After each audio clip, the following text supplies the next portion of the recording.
Olá, pessoal! Sejam bem-vindos à nossa aula de vetores e geometria analítica. Aqui é a professora Fabiana. Nós estamos na nossa quinta aula e nós vamos falar hoje um pouquinho mais sobre plano. Vamos começar falando de segmento orientado e vetores no plano. Considere os pontos P1 e P2 sobre uma mesma reta, como mostra esta figura.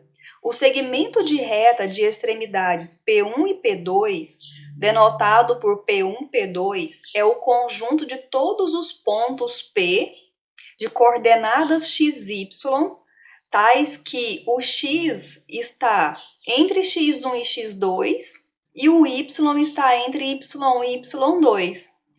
De uma forma mais criteriosa, o x é maior ou igual a x1 e menor ou igual a x2. E o y é maior ou igual a y1 e menor ou igual a y2, como a gente pode observar aqui no gráfico. Então, olha só, todos os pontos que estão sobre o segmento correspondem a uma abscissa que está compreendida entre x1 e x2, e correspondem a uma ordenada que está compreendida entre o y1 e y2, ok?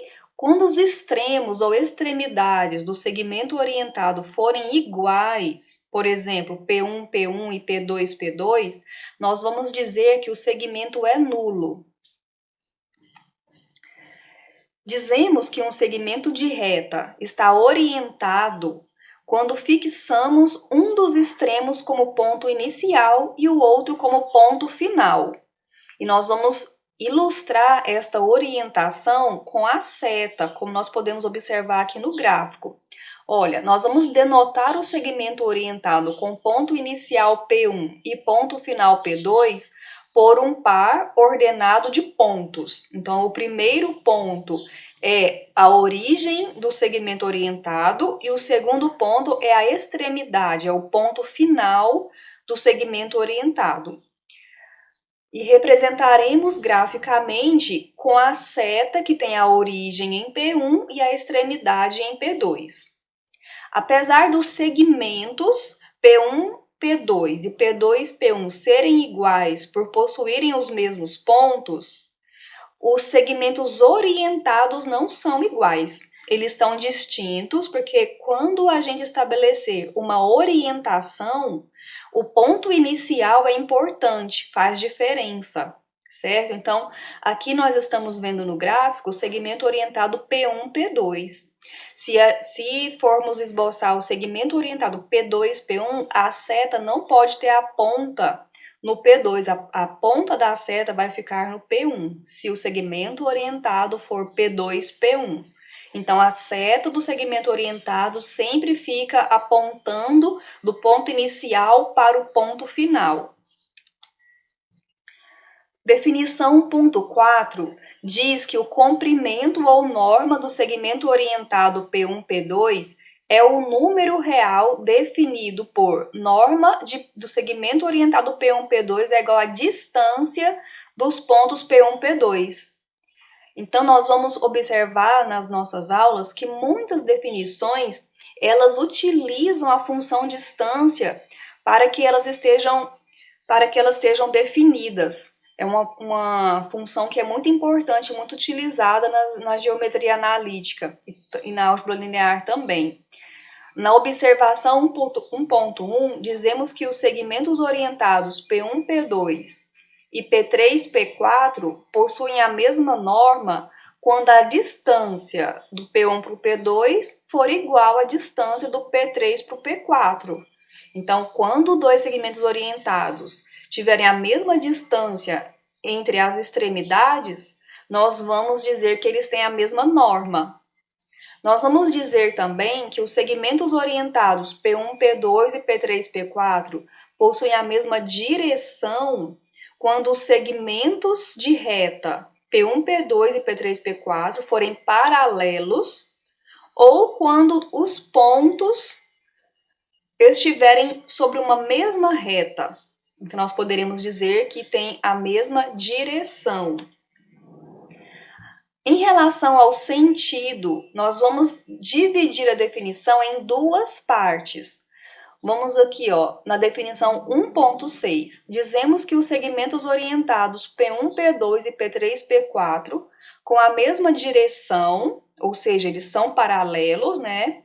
Possuem o mesmo sentido quando, primeiro caso, quando P1, P2, P3 e P4 não estão numa mesma reta, que é o caso dessa primeira figura, dessas duas figuras aqui, e o P1, P1, P3, ó, nós estamos ligando aqui P1 no P3, interseção com P2, P4, tem interseção vazia, ou seja, não tem ponto em comum, que é essa primeira imagem. Então, quando isso acontece, notem que as setas estão apontando para o mesmo sentido. Então, aqui nós estamos formalizando a definição, né? Uma caracterização de como você pode falar que dois segmentos orientados têm o mesmo sentido. Ao contrário desta outra figura, quando você liga o P1 no P3 e o P2 no P4, esses segmentos P1, P3, P2 e P4 se interceptam. Teria interseção diferente de vazio. Então, quando isso acontece, as setas têm sentido contrário. Olha o comportamento das setas. Uma está para um lado e a outra está para o outro. A segunda situação é quando os pontos P1, P2, P3 e P4 estão numa mesma reta, que é o caso dessas duas figuras. Então, olha só, se os pontos estão numa mesma reta, nós vamos considerar P3, P4 e pontos auxiliares, P3' e P4', como se fossem uns clones. Então, olha só, P3' e P4' a réplica vão dar origem a um segmento equivalente ao P3 P4, mas agora eles estão em uma reta distinta, de tal forma que a interseção entre eles é vazia, certo? P3 P4 e P3' e P4' vão ter a mesma direção e mesmo sentido. E, além disso, agora, quando você ligar o P1 no P3' e o P2 no P4', se a interseção for diferente de vazio, nós vamos dizer que os segmentos P1, P2, P3, P4 têm o mesmo sentido. Porém, se a interseção tiver ponto em comum, como é o caso desta outra figura, nós vamos dizer que os sentidos são contrários, certo?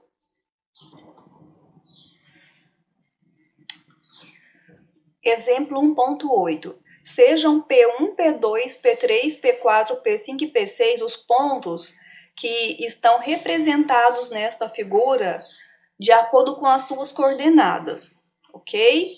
Os segmentos orientados P1, P2, P3, P4 e P5, P6, que estão desenhados aqui também, possuem todas a mesma direção. Vamos relembrar o que é direção? Lá falava assim, ó, se os segmentos orientados são paralelos, se os segmentos de reta são paralelos, os segmentos orientados têm a mesma direção. E aqui nós podemos observar que eles são todos paralelos, certo? Em relação à norma, todos eles têm norma igual a 10. Na definição, nós vimos que a norma é a distância entre o ponto inicial e ponto final, não é?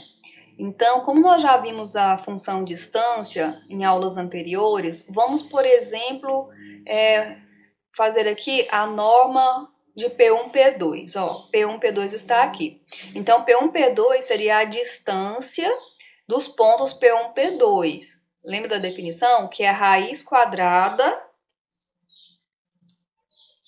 Eu vou abrir um parêntese aqui na aula e abrir aqui ó, uma telinha que é o GeoGebra, para ele nos auxiliar nos cálculos intermediários que não aparecem aqui nos nossos slides, certo? Eu vou aqui, ó, exibir, janela CAIS. Vocês podem usar isso como ferramenta também aí para vocês estudarem.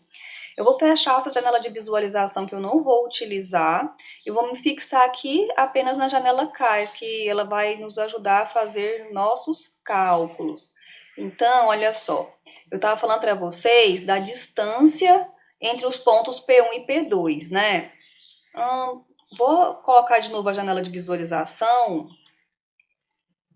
porque a gente pode usar para visualizar os pontos. Então, olha só, eu vou escrever aqui o ponto P1. Então, ó,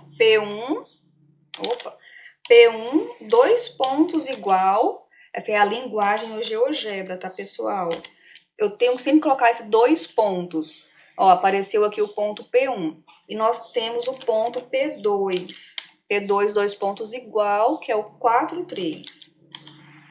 Opa, tem que colocar o parêntese. Olha, 4,3. E aqui nós temos o ponto P1 e P2. Agora nós vamos calcular a norma.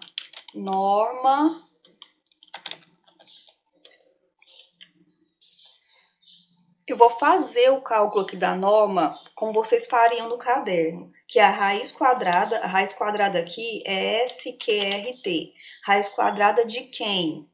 De x1 menos x2 ao quadrado, né? Então, dentro da raiz quadrada, eu vou aumentar a letra aqui para ficar mais fácil para vocês enxergarem o cálculo que eu estou fazendo. Então, eu abri a raiz quadrada, agora x1 é 1. 1 menos, o x2 é 4, então ficou 1 menos 4, eu vou elevar ao quadrado, é quadrado circunflexo, mais y1, que é 2, menos o y3, o y2, que é 3, e vamos elevar ao quadrado. Vamos fazer esse cálculo, ó, ele vai nos retornar esse raiz de 10, que é o que está falando aqui, certo? Além disso, vamos ver o que nós temos aqui, ó. Os segmentos orientados P1, P2 e P5, P6, este e este possuem o mesmo sentido. Olha que a setinha está apontando para o mesmo lado. Vamos falar assim, é para o mesmo sentido. E os segmentos orientados P1, P2 e P3, P4, que este e este, eles são paralelos, têm a mesma norma, mas eles têm sentidos contrários, certo? Olha que a seta do P3 e P4 está para um lado e este aqui está em outro sentido. Vamos usar os termos corretos, né? Está para um sentido, esse aqui está em outro sentido, certo? Definição 1.7. Dizemos que P1, P2 e P3, P4 são equipolentes. Essa palavrinha aqui, pessoal, ela é utilizada no lugar do igual. Nós não vamos falar que segmentos orientados são iguais. Não é usado na matemática, apesar de alguns autores utilizarem. Quer dizer que então não é tão usado, né? O termo correto é esse aqui, equipolentes. Então, quando é que dois segmentos orientados são equipolentes? Quando possuem a mesma norma, a mesma direção e o mesmo sentido, ou quando ambos correspondem a segmentos nulos. E a notação a notação matemática para equipolentes é esse tio que nós estamos visualizando aqui. Então, nós vamos usar essa notação quando nós queremos dizer que P1, P2 é equipolente a P3, P4. Na observação ponto 1, nós estamos dizendo que para quaisquer segmentos orientados PQ, AB e CD, a relação de equipolência satisfaz algumas propriedades, que são elas: a propriedade reflexiva quer dizer que o segmento é equipolente a ele mesmo. Quer dizer o seguinte, em outras palavras, o segmento PQ tem a mesma norma do segmento PQ. O segmento PQ tem a mesma direção e sentido do segmento PQ. Ele é igual a ele mesmo. A propriedade de equipolência também é simétrica, quer dizer o seguinte: se o segmento PQ é equipolente ao segmento AB, então o segmento AB tem que ser equipolente ao segmento PQ. E ela é transitiva, que quer dizer que se o segmento orientado PQ é equipolente ao segmento orientado AB, e o segmento orientado AB é equipolente ao segmento orientado CD, então o primeiro segmento orientado, que é o PQ, vai ser equivalente ao segmento orientado CD. Então, a gente fala que por transitividade, o PQ é um segmento orientado equivalente ao segmento orientado CD. O teorema 1.2 diz que dois segmentos orientados, eles são equipolentes quando a subtração das extremidades coincidir. A subtração das extremidades nos remete a operações com pontos. E operações com pontos vai retornar pares ordenados.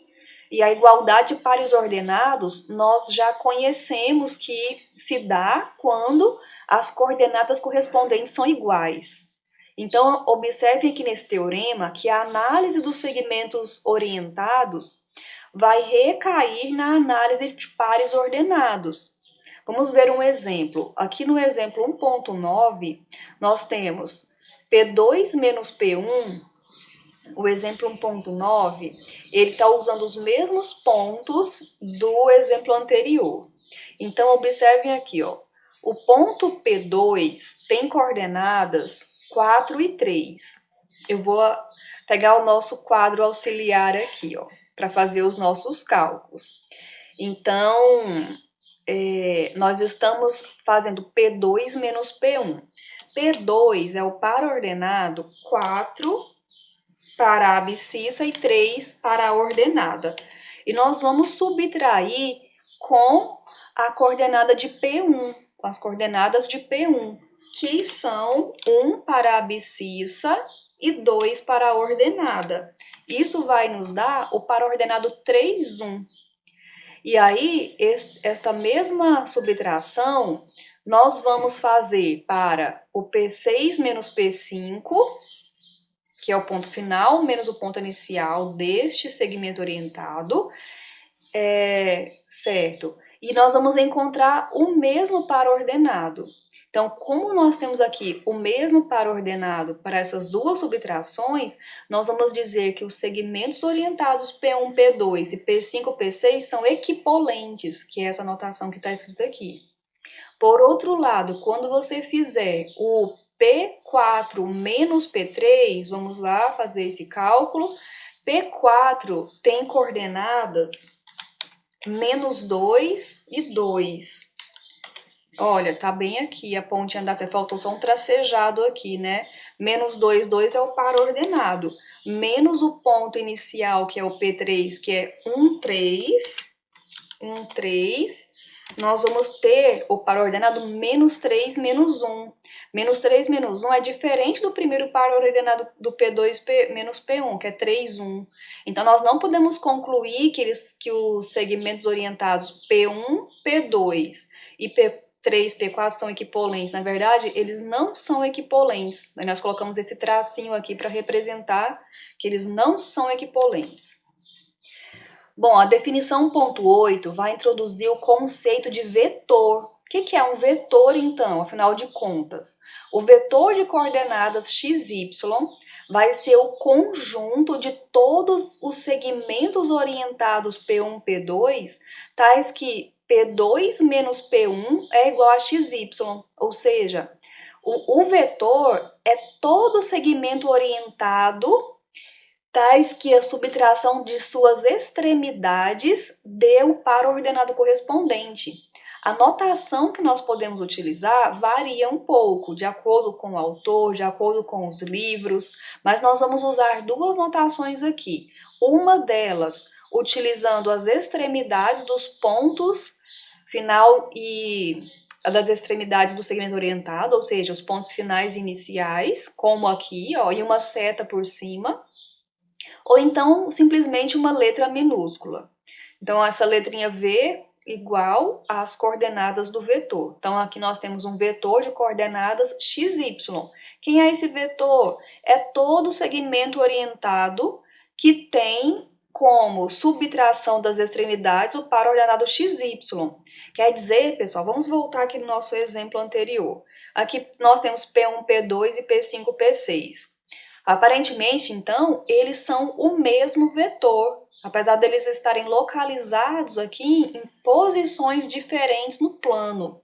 Então, o vetor vai ser uma entidade matemática que nós vamos utilizar bastante nos cálculos algébricos, e quando você pensar geometricamente, ele pode estar posicionado em vários locais do plano, certo? Então, no exemplo 1.9, nós temos o seguinte: sejam P1, P2, P3, P4, P5 e P6 os pontos dos exemplos anteriores, do aquele exemplo 18. Vamos voltar aqui um pouquinho. São esses pontos aqui, né? E nós vamos encontrar as coordenadas dos seguintes vetores. Do P1, P2, vetor P1, P2. Então, o vetor P1, P2 tem coordenadas dadas pela subtração de P2 menos P1. Então, nós vamos fazer, ó, P2 menos P1 é igual a 3,1. As coordenadas do vetor P4, P3, P4 são dadas por P4 menos P3, que é menos 2, 2, menos 1, 3, que é menos 3, menos 1. E as coordenadas do vetor P5, P6, eu fiz uma pequena correção aqui na letra C. Aí vamos já passar para as coordenadas do P5, P6, tá? As coordenadas do vetor P5, P6 é P6 menos P5. P6, que é o dado pelo par ordenado 2, 1, menos P5, que é menos 1, 0. Então, 2 menos menos 1, 3. 1 menos 0, 1. Notem aqui, ó, que o P1, P2 e o P5, P6 têm as mesmas coordenadas, né? Ou seja, é o mesmo vetor. E o P3, P4 tem coordenadas opostas. Não corresponde às mesmas coordenadas dos outros dois vetores. Observação ponto 3. A norma, a direção e o sentido de um vetor são obtidos através de um segmento orientado que o represente, que é o que nós estamos fazendo aqui, ó. Nós estamos usando, por exemplo, P1, o segmento orientado P1, P2, para estudar o vetor P1, P2. E com isso nós vamos encontrar as suas coordenadas, e a partir daqui eu posso encontrar a norma, nós podemos comparar de 2 em 2, para comparar, para tirar conclusões a respeito da direção, do sentido, né? A proposição 1.3 nos diz que os vetores V e U são iguais se e somente se as suas coordenadas são iguais. Então, quer dizer que aqui, nesse exemplo anterior, o vetor P1, P2 e P5, P6, eu posso dizer que são vetores iguais, certo? Porque eles têm a mesma coordenada, que é o 3, 1. Neste exemplo aqui, nós acrescentamos dois vetores. Nós temos os pontos dos exemplos anteriores e mais alguns pontos para que a gente dê origem aqui ao vetor V e ao vetor U. Olha só, na verdade nós temos os pontos, né? E o vetor V e o vetor U como acréscimo. Então, vamos lá. Os vetores P1, P2, nós já fizemos o cálculo ali atrás, que deu 3, 1. O vetor P5, P6, que também deu 3, 1, e o próprio vetor V, que tem coordenadas 3, 1, que está aqui, ó, eles são todos iguais. Eu posso dizer que eles são iguais. As coordenadas, pessoal, quando a gente vai representar aqui no sistema cartesiano, nós sempre vamos iniciar na origem. O vetor, ele está sendo representado por um segmento orientado que parte da origem e tem a extremidade no par ordenado que o define, certo? Então, o vetor P1, P2 e o vetor P5, P6, todos estão sendo representados pelo vetor V, algebricamente, e aqui, apesar de estar distribuído no plano em locais diferentes, podemos dizer que são iguais. Da mesma forma, os vetores P3, P4, que tem as coordenadas menos 3, menos 1, e o P7, P8, que nós acrescentamos aqui, ó, P7, P8, e o vetor U, todos têm coordenadas menos 3, menos 1, e podem ser representados unicamente por esse vetor U, que tem as coordenadas menos 3, 1. Menos 3, menos 1. O exemplo 1.12 nos mostra que a norma do vetor V de coordenadas 2 raiz de 3 e 2 é dado pela raiz quadrada da primeira coordenada ao quadrado mais a segunda coordenada ao quadrado. A norma do vetor não é a norma de qualquer segmento orientado que o representa?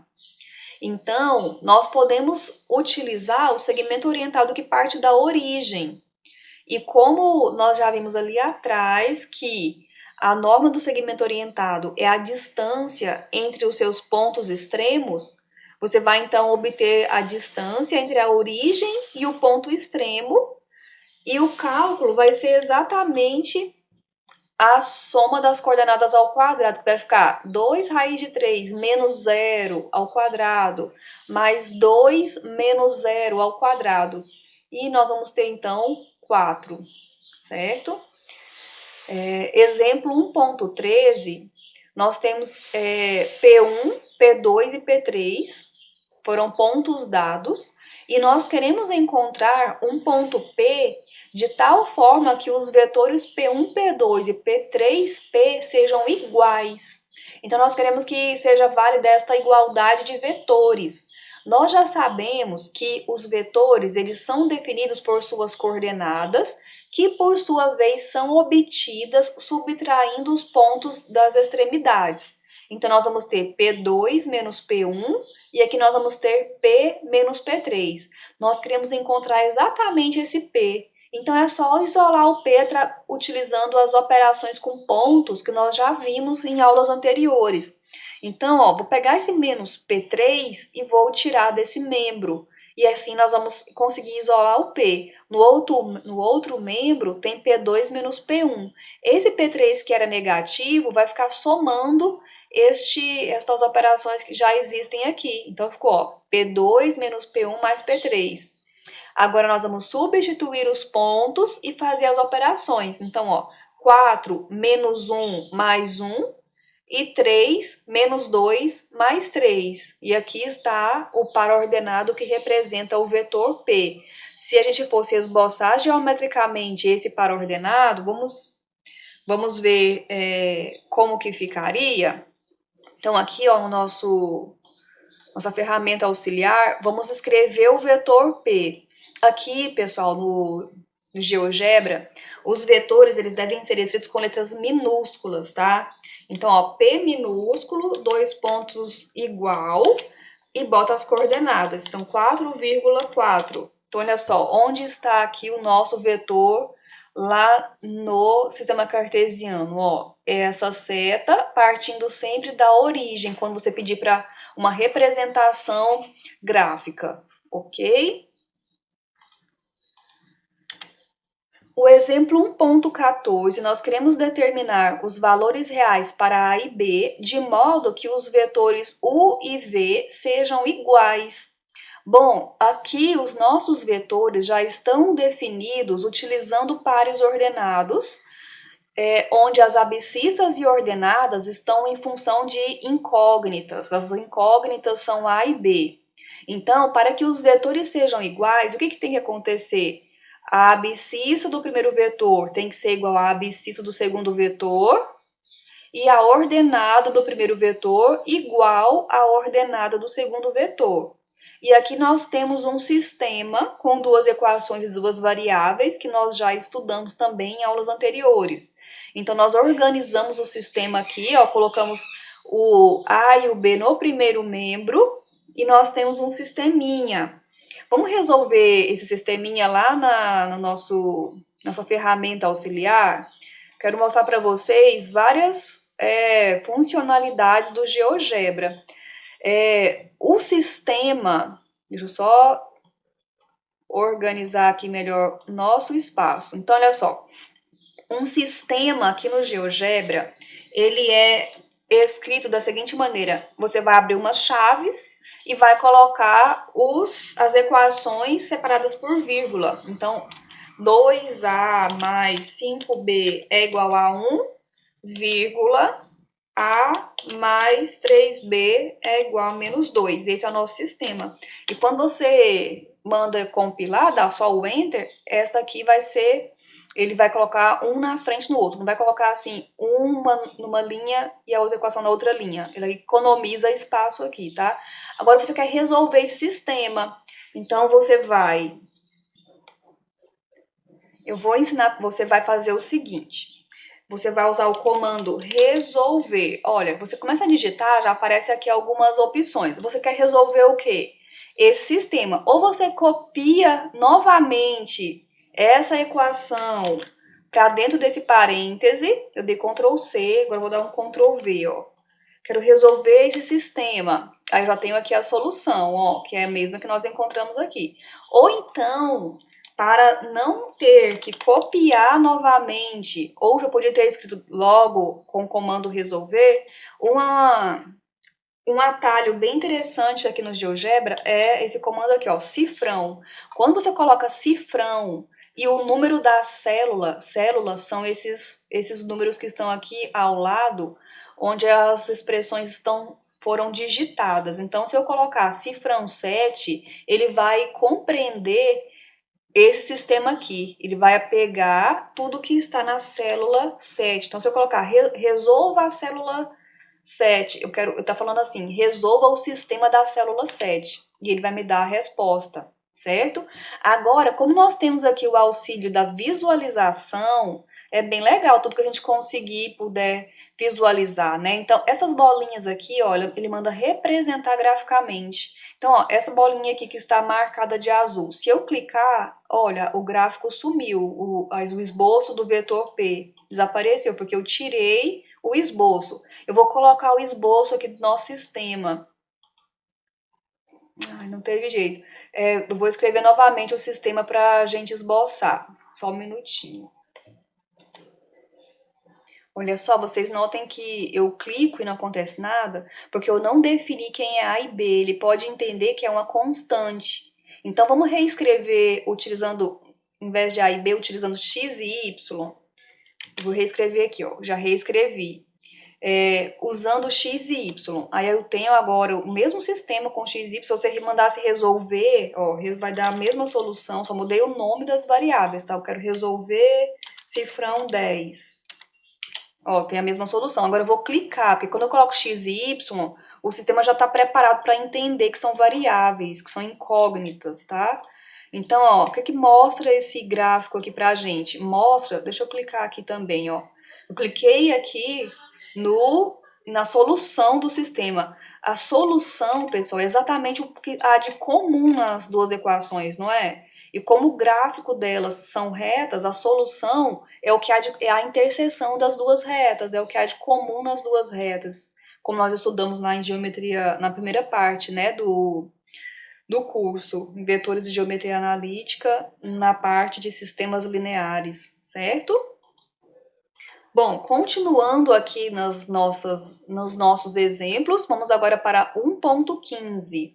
Nós queremos encontrar as coordenadas de um vetor V, representado por um segmento orientado que tem comprimento igual a 4 e que faz um ângulo de medida π/6 com o eixo x, como que está representado aqui nesta figura. Então, nós temos um vetor V que faz um ângulo θ com o eixo x. Sabemos que esse ângulo θ é o π/6 e que o comprimento desse vetor é 4.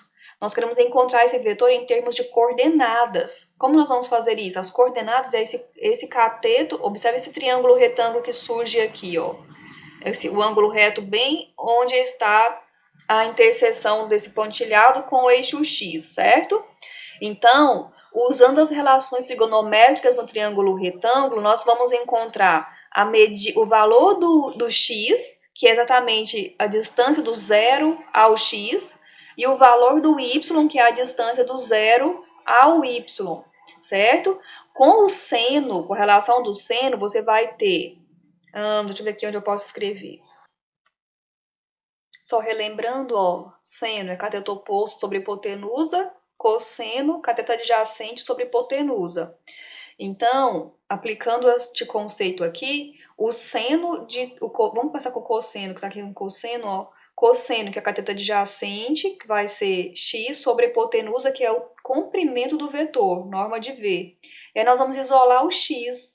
Vai ficar dessa maneira, ó, x é igual a norma de V vezes cosseno de π/6. Aí o π/6 é 30 graus, né? Aí nós vamos lá na tabela trigonométrica, vai observar que o valor é raiz de 3 sobre 2. Nós multiplicamos aqui, ó, ficou 4 raiz de 3 sobre 2. o 4 sobre 2 deu 2. Então, ficou 2 raiz de 3.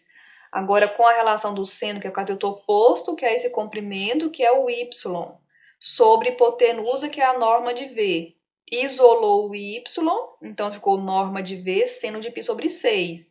Novamente, o seno de π sobre 6 vai olhar na tabelinha, é 1 sobre 2. Então, ficou 4 vezes 1 sobre 2 é 4 sobre 2, que deu 2. Então, as coordenadas do vetor V são 2 raiz de 3, 2.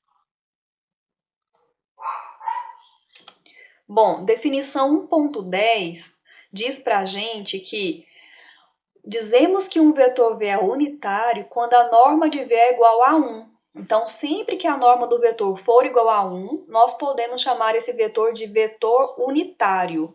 Nós temos aqui no exemplo 1.16 um exercício para determinar o valor de A para que o vetor V, que é 1A, seja unitário. Então, olha só, para que seja unitário, a norma de V tem que ser igual a 1. Mas, por outro lado, a norma de V é a raiz quadrada da soma das coordenadas ao quadrado. Então, as coordenadas são 1 ao quadrado mais A ao quadrado. Então, vai ficar 1 é igual a raiz de 1 mais A ao quadrado. Nós vamos elevar ao quadrado em ambos os membros dessa expressão. Como norma só pode ser positivo, que diz respeito à distância, nós usamos aqui apenas a parte positiva da raiz, ó, nada de colocar mais ou menos, tá? E nós vamos isolar o A. Então, começamos isolando o A ao quadrado, passou 1 para subtrair esse 1 ao quadrado, que também é 1, e deu A ao quadrado igual a 0. Então, A é igual a 0. Aqui, nesse cálculo, nós já não estamos mais em norma. Aqui nós já estamos com cálculo em função do A. Aqui você poderia colocar raiz em ambos os membros e avaliar. Aí vai ter o mais ou menos, né?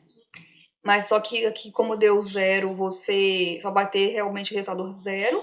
E depois você poderia voltar aqui e substituir os valores obtidos e analisar se a raiz está bem definida, certo? Bom, vamos agora falar de adição e multiplicação de vetores por escalar. Adição e multiplicação de vetores por escalar. Então, nós temos o seguinte, ó. Nesta imagem, nós temos o vetor U, o vetor V e o vetor U mais V. E nós temos também os segmentos orientados AB, BC e AC, ok? Então, olha só, sejam U e V vetores, AB é um representante do vetor U. Então, esse segmento orientado AB, ele coincide com o vetor U. A gente pode dizer isso, está representando o vetor U. Aqui está em uma posição do plano e aqui está partindo da origem. O BC é um representante do vetor V. O BC está aqui. Se a gente pensar no vetor BC, é igual ao vetor V. Tá? Se eu pensar em vetor BC, eu posso dizer que vetor BC é igual a vetor V, da mesma forma que vetor AB é igual ao vetor U, certo? Nós queremos identificar o que seria U mais V. Aqui na figura, nós já podemos perceber que o segmento orientado AC, ele vai representar a soma. Na verdade, nós vamos definir dessa forma. Nós estamos aqui definindo o vetor soma como sendo o representado pelo segmento AC, certo? Então, notem aqui uma coisa, ó. O segmento AB partiu de A, veio para B. Logo em seguida, um vetor partiu de B e veio para C. O vetor que parte do A com a extremidade em C, nós estamos definindo como vetor soma desses dois vetores aqui, ok? Em termos de coordenadas, como que fica isso? Em termos de coordenadas, vamos analisar, fazer uma análise aqui, ó. U é x1, y1 e V é x2, y2. Nós vamos dar coordenadas para o A, B e C, certo? E vamos fazer aqui, obter as coordenadas dos segmentos orientados. Ó, AB representa U. Então, as coordenadas de U são x1 e y1. Então, quer dizer que x1 e y1, as coordenadas têm que coincidir com a subtração do b menos a. E o B tem coordenadas B1, B2. A tem coordenadas A1, A2. Então, fazendo B menos A, nós vamos ter B1 menos A1, B2 menos A2, que tem que coincidir com x1 e y1. E aqui, nesse momento, nós temos a igualdade de pares ordenados. Então, fazendo a igualdade desses pares ordenados, nós vamos concluir que B1 menos A1 tem que ser igual a x1 e B2 menos A2 tem que ser igual a y1, ok? E essa vai ser a nossa expressão 1, nossa informação 1. Da mesma forma, as coordenadas do vetor V têm que coincidir com as coordenadas obtidas fazendo C menos B. Fazendo C menos B, nós vamos ter esse par ordenado, que igualando com as coordenadas do vetor V, nós vamos ter estas informações aqui. C1 menos B1 tem que ser o x2 e C2 menos B2 tem que ser y2, certo? Agora, como AC representa U mais V, quer dizer que as coordenadas do U mais V, que é quem nós queremos descobrir, tem que coincidir com C menos A. Só que C menos A, nós conhecemos as coordenadas do C e do A, então eu posso calcular, ó. É C1 menos A1, C2 menos A2. Muito bem. Agora, vamos pegar essa expressão aqui, ó, C1 menos A1, e vamos reescrever em função dessas informações 1 e 2 que nós temos aqui atrás. Olha só, nós vamos acrescentar na primeira expressão, C1 menos A1, menos B1 mais B1. E depois nós vamos agrupar dessa maneira que está mostrando aqui, certo? E quando agrupa dessa forma, o primeiro parêntese é o x2, olha só, C1 menos B1. E o segundo parêntese é o x1, que está aqui, ó, B1 menos A1 é igual a x1. Então, nós vamos conseguir dessa maneira escrever as coordenadas do vetor soma também em função das coordenadas do U e do V. A mesma coisa vai acontecer aqui com a ordenada, ó, C2 menos A2, nós vamos acrescentar menos B2 mais B2. Quando você acrescenta um número com o seu oposto, com o seu simétrico, você não alterou a expressão, porque isso resulta em zero, né? Então, fazendo isso, você vai ter aqui dois parênteses que coincidem com expressões y2 mais y1. Certo? Vai substituir, e aí nós vamos poder, então, reescrever U mais V de que jeito? x1 mais x2, y1 mais y2. E essa vai ser a nossa definição. Então, olha só, para U e V, com coordenadas x1, y1 e x2, y2, a adição de U e V é o vetor que tem por coordenadas x1 mais x2, é a soma das abscissas correspondentes, e a ordenada é a soma das ordenadas correspondentes, ok? No exemplo 1.17, nós temos aqui o vetor U, vetor V, e nós temos o vetor U mais V. Então, 1 mais 1 dá 2, tá aqui. E menos 1 mais 2 dá 1, que é esse que está aqui. Então, este vetor que coincide com o vetor AC é o vetor soma. Notem aqui que nessa figura, o AB é o representante do vetor U. Esse AB aqui é um representante do vetor U, né? Porque tem infinidades de representantes, né?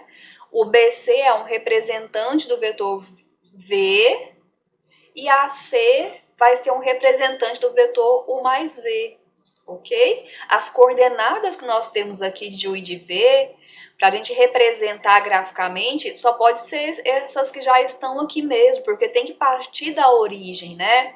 Aí quando a gente pensar em representantes em termos de segmentos orientados, aí você pode ter ali uma infinidade, e isso vai ficar mais claro quando vocês forem estudar física, que vocês vão começar a contextualizar, por exemplo, que uma partícula começou um deslocamento lá de um par ordenado 3, aqui é o 4, 2, 3, 4, 2, tá? E assim por diante.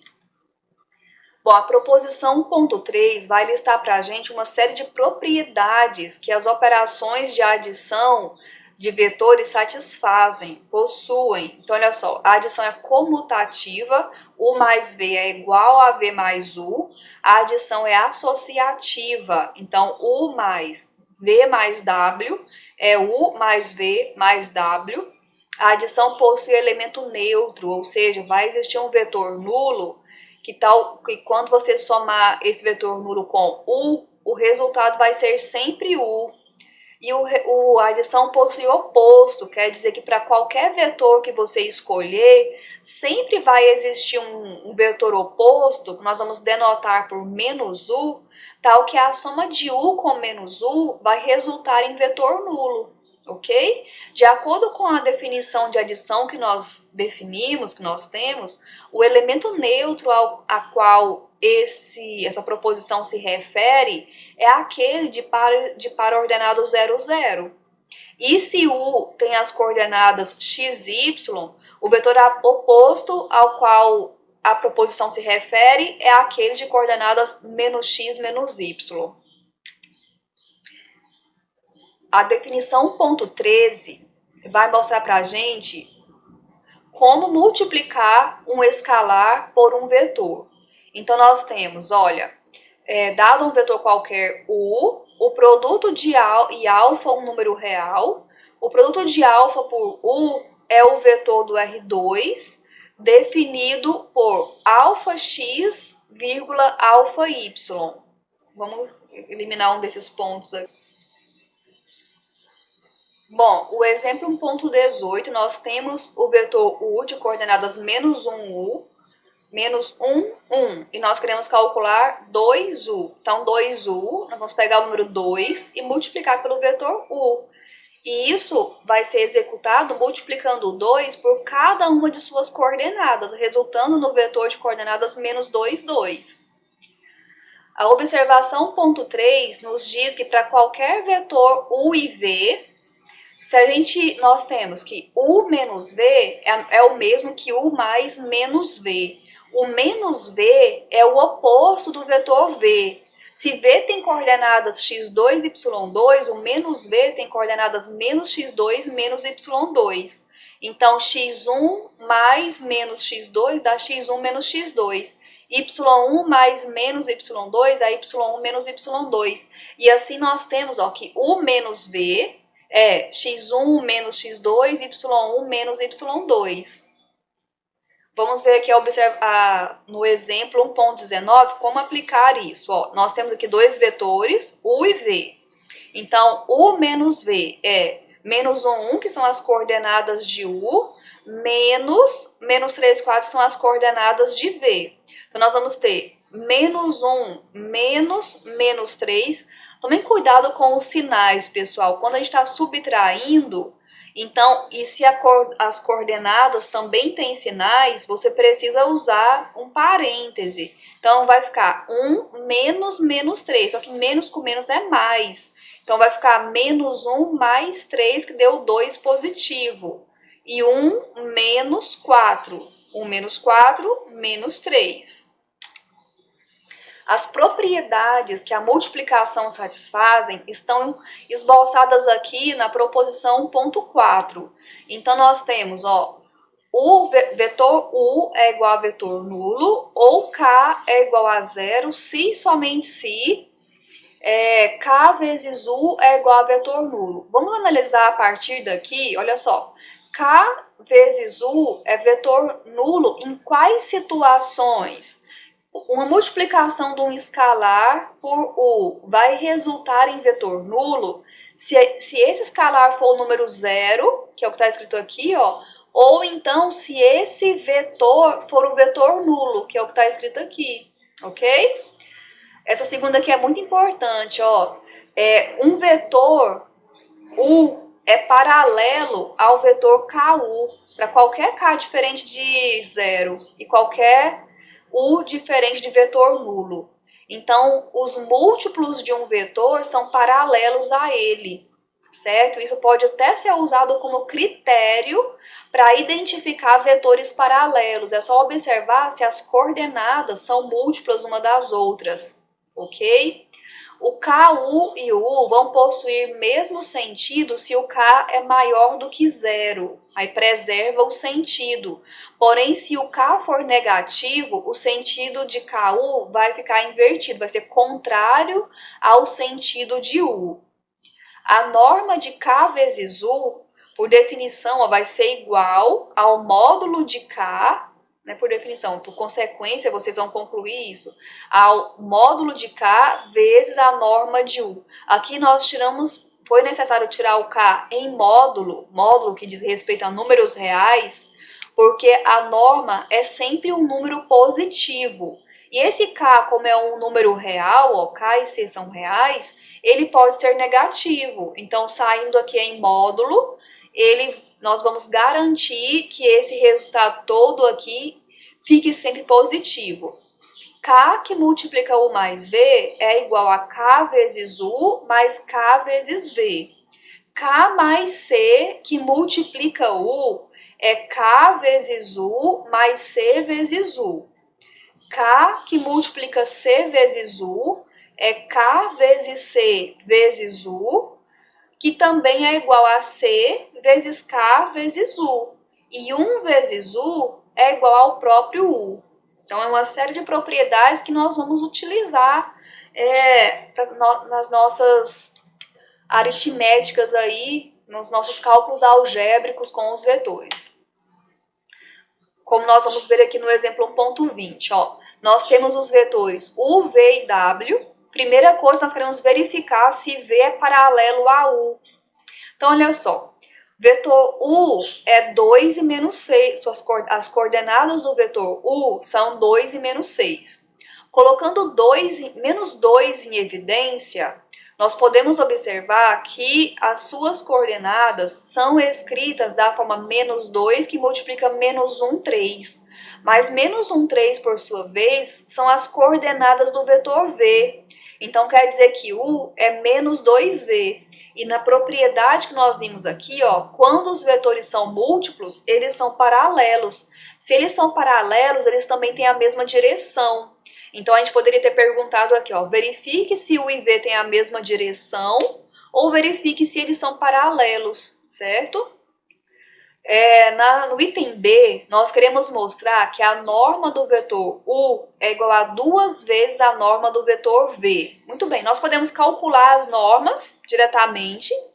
Então, olha só, a norma de U é a soma das coordenadas ao quadrado. Então, 2 ao quadrado mais menos 6 ao quadrado. 2 ao quadrado é 4, menos 6 ao quadrado vai dar 36 positivo, mais 4 vai dar 40. Coloquei aqui a nossa ferramenta auxiliar para nos ajudar nos cálculos. Ó. Então, nós temos 2 ao quadrado mais menos 6 ao quadrado, que vai dar 40, e aí você vai fatorar o 40, né? E aqui é 4 vezes 10, 40. 4 é 2 ao quadrado, então saiu aqui um 2 e ficou o 10 dentro da raiz. Por outro lado, o módulo de V, o V tem coordenadas menos 1, 3. Então, menos 1 ao quadrado mais 3 ao quadrado vai ficar 9 mais 1, que deu raiz de 10. Então, nós podemos ver aqui, ó, que a norma de U é 2 vezes o raiz de 10 e o raiz de 10 é a norma de V. A norma de U é 2 vezes norma de V. Nós também poderíamos ter chegado a essa conclusão trabalhando algebricamente, que é sempre um caminho elegante. Então, olha só, nós já vimos aqui anteriormente que U é menos 2V. Então, colocando a norma nessa expressão em ambos os membros, norma de U é igual a norma de menos 2V. Pela propriedade aqui da norma, quando tem um escalar aqui dentro da norma, ele pode sair em módulo. Então, aqui você tem módulo do menos 2 vezes a norma de V. O módulo do menos 2 é 2, então você tem 2 norma de V, certo? E por último, vamos encontrar as coordenadas do vetor A, que é definido por 2, que multiplica 4U menos 3W. Então, como você vai encontrar essas coordenadas? Substituindo os vetores. Então, A vai ser igual a... Aqui, notem que nós fizemos um cálculo anterior. Nós multiplicamos, fizemos a distributividade usando essa propriedade aqui, ó. K que multiplica U, que multiplica U mais V. K vezes U, K vezes V. Então, aqui nós fizemos, ó, 2 vezes 4 deu 8U e 2 vezes menos 3 deu menos 6W. E agora que substitui, então, ou seja, eu faço uma passagem anterior aqui para facilitar. U substituiu as coordenadas, W substituiu também. Agora, o escalar multiplica o vetor. Então, o escalar multiplica cada coordenada. Aqui está o resultado. E menos 6 que multiplica também cada coordenada. E agora você tem aqui a subtração de vetores. Então, 16 menos 6, menos 48, menos 12. Então, você tem aí o par ordenado correspondente ao vetor A. Continuando os nossos exemplos, nós vamos agora para 1.21. Nós temos aqui dois vetores, U e V. Nós queremos encontrar o vetor A que satisfaz essa equação. Então, nós temos o seguinte, ó, uma expressão que envolve operações com vetores. Eu aconselho que vocês não substituam imediatamente as coordenadas do U e do V. Trabalhem algebricamente antes, até você conseguir isolar o A. E quando você conseguir uma expressão para o A, que é essa aqui, ó, aí você substitua os vetores. Então, vamos lá, ó. Aqui vamos começar a repetir a expressão. Aqui, desculpa, gente, eu mexi aqui. Aqui, ó, nós substituímos a expressão, repetimos, e nós vamos agora fazer as operações. Então, 2 vezes U, 2 vezes U, 2 vezes menos 3A, tá aqui, ó. 3 meios vezes menos 1A e 3 meios vezes 1 sexto V. Nós simplificamos 6 com 3, ficou 2 no denominador. Esse 2 multiplicou com esse 2, ficou esse 4 que está aqui. Agora, nós vamos passar 2U para o segundo membro e o menos 3 sobre 2A vem para o primeiro membro. Então, ficou menos 6A mais 3 sobre 2A. E no segundo membro já tinha esse 1/4 V e vai o 2U negativo, ó, menos 2U. Agora, no primeiro membro, nós vamos fazer a operação de menos 6 mais 3 sobre 2. Então, vai tirar o mínimo, deu 2. 2 vezes menos 6 dá menos 12, mais 3 deu menos 9. E aqui no segundo membro, nós também vamos tirar o mínimo, mas ele vai tirar depois, ó. Ele reservou aqui por enquanto, tudo bem, não tem problema. Agora, para isolar o A, nós vamos tirar o menos 9 sobre 2 daqui. Para ser retirado o menos 9 sobre 2, basta multiplicar em ambos os membros por menos 2 sobre 9, pelo inverso, que é a mesma coisa de falar passa a fração para o segundo membro, vai ficar uma divisão de frações, e a divisão de frações não repete a primeira e multiplica pelo inverso da segunda, que é o que está acontecendo aqui, ó. Se você pensar que passou 2, depois passou 9, é o que está escrito aqui. Então, nós temos aqui menos 2 sobre 9 que multiplica o parêntese. Então, menos 2 sobre 9 multiplica 1/4. Aí simplificou 2 com 4, ficou 2 aqui embaixo. 2 vezes 9 deu 18. Menos com mais deu menos. Agora, menos com menos mais 2 sobre 9 vezes 2. 2 vezes 2, 4. Agora, nós já chegamos na expressão final para o A. Agora, você vai substituir as coordenadas do U e do V e fazer os cálculos finais. Então, multiplicou menos 1 sobre 18 pelas coordenadas do vetor U. O 4 sobre 9 é multiplicado pelas coordenadas do V. E após isso, nós vamos somar. Então, vai ficar menos 1 sobre 18 mais 8 sobre 9. E aqui, ó, simplificou o 2 com 18, ficou 1 sobre 9, menos 1 sobre 9. E aqui ele simplificou também, ó, 6 e 9 ficou 2 e 3. E 2 vezes 4 deu 8, 8 sobre 3. E os cálculos finais estão aqui. Então, nós temos 5 sextos, vírgula, menos 25 nonos. Bom, uma observação importante. Se U é um vetor não nulo, então a norma de U é diferente de zero. Se norma de U é diferente de zero, você pode dividir vetores pela norma de U. E o que acontece quando você divide o próprio U pela sua norma? Qual vai ser a norma do vetor resultante? Então, olha só, a norma de U dividido pela norma de U é a norma de 1 sobre norma de U vezes 1. Nós só separamos o que é constante do que é vetor. Porque como a norma é um número real, então esse termo aqui é uma constante. Podia imaginar que é um K, e lá pela proposição, quando não tem um K multiplicando o vetor dentro da norma, ele não pode sair em módulo. Então aqui saiu toda a constante em módulo, e aqui ficou apenas a norma de U. Agora, pessoal, o módulo de uma fração é o módulo do numerador, módulo do denominador. E como todos os dois termos aqui são positivos, o módulo é dispensável. Então, dispensamos o módulo e ficou essa fração vezes a norma de U, que é norma de U sobre norma de U, que é igual a 1. Então, olha só que interessante. Quando você divide o vetor por sua própria norma, você vai obter vetor unitário como resposta. Então, o vetor U sobre norma de U é um vetor unitário que tem a mesma direção do vetor U.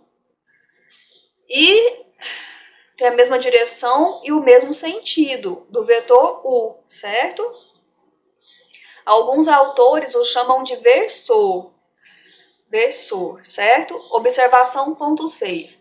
Para todo K pertencente aos reais menos zero, para todo K diferente de zero, o vetor K, eu multipliquei por K esse vetor unitário, ó. Eu coloquei a constante aqui separada. K que multiplica o vetor unitário é paralelo a U. Se K é maior do que zero, então os vetores U e K vezes o versor possuem o mesmo sentido. Agora, se o K for negativo, então os vetores U e K vezes o vetor unitário vai ter sentidos contrários, terão sentidos contrários. Vamos ver um exemplo. Ó. Seja U igual a menos 3 e raiz de 7. Vamos encontrar os vetores W e U que são paralelos a W e V, que são paralelos a U, de modo que U e W têm sentidos contrários e a norma do W é igual a 3. Olha, e a segunda questão é, U e V têm o mesmo sentido e a norma de V é igual a 2. Nós vamos começar encontrando, como está falando aqui de sentidos, comparando os vetores que nós queremos com o sentido do vetor U, nós vamos utilizar o vetor unitário versor de U. Então, nós temos aqui a norma de U, que é a soma das coordenadas ao quadrado. Então, nós vamos ter menos 3 ao quadrado mais raiz de 7 ao quadrado, que vai dar 4. Então, o vetor U sobre a norma de U é igual a 1 sobre 4 vezes as coordenadas do vetor U, certo? A gente colocou aqui o vetor U separado da parte constante. E aí, este vetor, nós já sabemos que é sempre paralelo a U e possui norma igual a 1, ok? Agora, já que ele tem norma igual a 1, ele é como se fosse uma carta branca, um coringa. Se você multiplicá-lo por qualquer número, o vetor resultante vai ter a norma igual ao número que você multiplicou. Então, basta na letra A você multiplicar por 3 e na letra B você multiplicar por 2. Em relação aos sentidos, você vai apenas ajustar o sinal. Para manter o sentido, você tem que manter o sinal das coordenadas como você encontrou. Então, aqui nós encontramos a primeira coordenada negativa e a segunda coordenada positiva. Na letra B, é o que vai ter que acontecer, porque você quer com o mesmo sentido. E como a norma que você quer é 2, você teve que multiplicar por 2, né? Então, ficou 2 vezes o vetor que você encontrou. Agora, na letra A, que você quer os sentidos contrários, você vai ter que acrescentar um negativo. E você quer uma norma igual a 3. Então, você acrescentou a multiplicação por 3, certo? Bom, para a gente finalizar, nós vamos falar de combinação linear. Então, nós temos aqui, ó, 3 vetores do R2, U, V e W. Nós vamos dizer que W é uma combinação linear de U e V se existirem escalares K1 e K2 que satisfazem essa equação, ó, W é igual a K1U mais K2V. Então, W, que no exercício 1.23, está perguntando se o vetor W de coordenadas 1 e menos 2 é combinação linear do vetor U de coordenadas menos 1, 1 e V de coordenadas 2, 1. O que nós precisamos fazer para responder essa questão? Analisar esta equação e verificar se existem os escalares que a satisfaçam. Então, nós vamos substituir os vetores aqui, ó. Aí substituímos os vetores e vamos fazer as operações. Então, nós vamos ter menos K1, K1, 2K2, K2. Vamos somar e nós vamos ter menos K1 mais 2K2, K1 mais K2. Então, nós temos a igualdade do vetor 1 menos 2 a este vetor que está em função de K1 e K2 como incógnitas. Então, nós vamos fazer a igualdade das coordenadas, que vai dar origem a um sistema que nós vamos resolver e vamos encontrar valores que o satisfaça. Então, nós temos K1 e K2 como solução desse sistema, que serão exatamente aí, ó, os coeficientes que tornam possível escrever os vetores U e V como combinação linear, dando origem a W, certo? Agora, no exemplo 1.24, nós temos aqui o vetor W e queremos saber se esse vetor W é combinação linear de U e V. Nesse caso, vocês vão fazer os mesmos cálculos, semelhantes aos cálculos anteriores, e vão dar origem a esse sistema. Porém, nesse caso, note o que acontece nessa segunda equação, ó. Se existir solução para esse sistema, se existir valores para K1 e K2, nós vamos estar dizendo que menos 1 é igual a 0, que é o que está acontecendo aqui nessa segunda equação, né? Aqui é K2, ó, gente, vamos corrigir aí, tá? Então, quer dizer que não existem K1 e K2 que satisfaçam o sistema, então quer dizer que W não é combinação linear de U e V. Então é isso, pessoal, por hoje. Façam os exercícios para fixar tudo que nós aprendemos nesta aula. Até a próxima!